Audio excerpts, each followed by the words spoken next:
모든 주요 건물을 하나도 남김없이 전부 폭파하라. 이렇게 히틀러는 명령하고 떠났습니다. 그리고 독일군은 에펠탑, 노틀담 사원, 루브르 박물관 등 파리 시내 곳곳에 수천 톤의 폭탄을 장치하고 떠났습니다. 이 엄청나고 잔인한 임무는 파리 주재 독일군 총사령관 디트리 본 콜티치에게 주어졌습니다. 이제 에펠탑과 파리 시민의 운명은 독일군 총사령관 콜티치 손에 달려 있습니다. 창밖에는 벌써 진격한 연합군과 함께 수천 명의 흥분한 파리 시민들이 광장으로 몰려 나오고 있습니다. 이제 콜티치는 폭파 명령을 내리고 파리를 떠나야 합니다. 그런데 결정을 내리지 못하고 망설이고 있습니다. 어쩌다 자신의 운명이 이렇게 되었을까 온갖 번민이 가득합니다. 이렇게 유서 깊고 아름다운 도시 파리를 자신의 손으로 폭파시켜야 하는 잔인한 자신의 운명이 원망스럽습니다. 자신의 한마디에 에펠탑도 노틀담 성당도 수만 명의 파리 시민도 일순간에 잿더미로 변하게 됩니다. 아니면 명령을 거부하고 인류 역사의 죄인만큼은 되지 말아야 할 것인가? 깊은 고뇌와 갈등의 순간입니다. 이때 전화기에서 요란한 음성이 들립니다.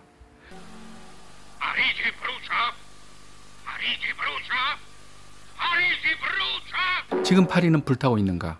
지금 파리는 불타고 있는가? 상대는 아돌프 히틀러입니다. 이때가 1944년 8월 25일 실제 상황입니다. 그 시간 성난 파리 시민들은 독일 국기를 내려서 갈갈이 찢어버리고 있습니다.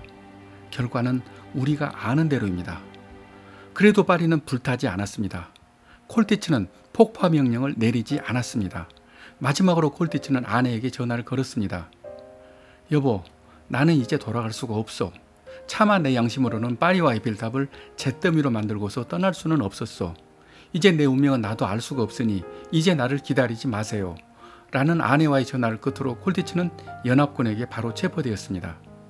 정황을 모르는 파리 시민들은 체포된 콜티치에게 침을 뱉고 돌을 던지고 머리를 잡고 마구 끌고 다니기까지 했습니다.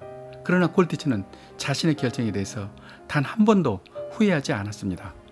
콜티치는 잔인한 히틀러보다도 하늘이 더 두려웠습니다. 조국의 반역자가 될지언정 인류의 반역자가 될 수는 없었습니다.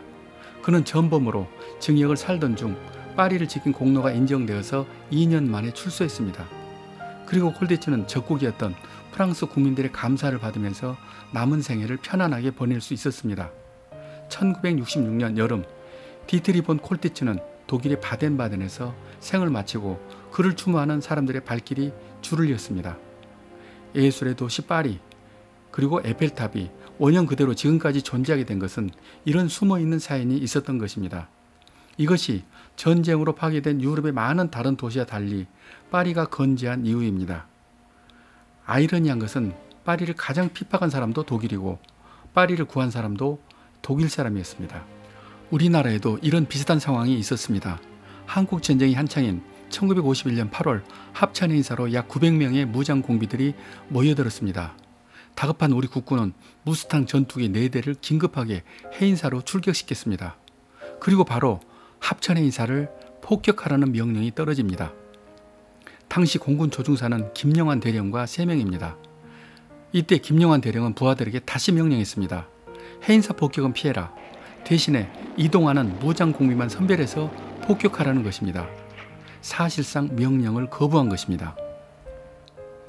이 때문에 김영환 대령은 나중 군법회의에서 문책을 받게 되는데 그때 그는 이렇게 항변했습니다. 영국에서는 셰익스피어를 인도와도 바꿀 수 없다 이렇게 말할 정도로 문화를 소중하게 생각합니다. 그런데 아무리 전실하지만은 소중한 우리의 문화유산 8만대장경을 고작 빨치산 몇 명 죽이는 것과 바꿀 수는 없었습니다. 그는 군인으로서 명령 불복종이 어떤 의미인지 본인에게 어떤 가혹한 운명이 될지 잘 알고 있었습니다. 그럼에도 문화예술을 지키는 위대한 선택을 한 것입니다. 그 위대한 선택 덕분에 8만대장경은 2007년 유네스코 세계 기록유산으로 등재되었습니다. 이제 우리나라 보물의 가치를 넘어서 인류의 자랑스러운 문화유산이 된 것입니다. 이제 정리하겠습니다. 자신의 모든 것을 걸고 문화예술을 창조하는 사람도 있습니다. 또 문화예술을 쉽게 불태우고 파괴하려는 사람도 있습니다. 그리고 문화예술을 목숨을 걸고 지키려는 사람도 있습니다. 다 나름대로의 명분으로 옳다고 판단한 것입니다. 그것은 문화예술을 보는 소양과 가치관에 따라서 방향은 결정됩니다. 그 누구도 어떤 경우에서도 자신의 목숨과 운명을 담보로 해서 문화예술을 선택한다는 것은 쉽지 않습니다. 콜티츠도 김영환 장군도 한편으로는 정말 무섭고 두려웠을 거라고 생각합니다. 그런 모습을 보는 사람에 따라서 미련하고 바보 같은 놈이라고 욕할 수도 있습니다. 그냥 눈 감고 시키는 대로만 하면은 본인도 가족도 편하고 나름의 행복한 삶을 찾을 수도 있었습니다. 그런데 배신자가 되고 반역자가 되면서까지 문화예술을 선택한 사람들입니다. 그렇게 문화예술의 가치가 소중한 것일까요? 저는 그렇다고 생각합니다. 한 민족의 문화는 그 민족의 영혼입니다. 그 영혼이 있고 없고에 따라서 민족이 흥하고 망한다고 생각합니다. 만약 일제 36년 그 긴 세월에 우리 문화가 약했거나 없었다면 지금의 우리나라도 없습니다. 아직은 알려지지 않았지만 우리가 발전시키고 개발하면 엄청난 반향이 있을 것 같은 세계적인 우리 문화예술이 어디엔가 분명히 또 있습니다. 우리 문화 발전에 관한 어떠한 작은 정보라도 제게 연락 주시기를 희망합니다.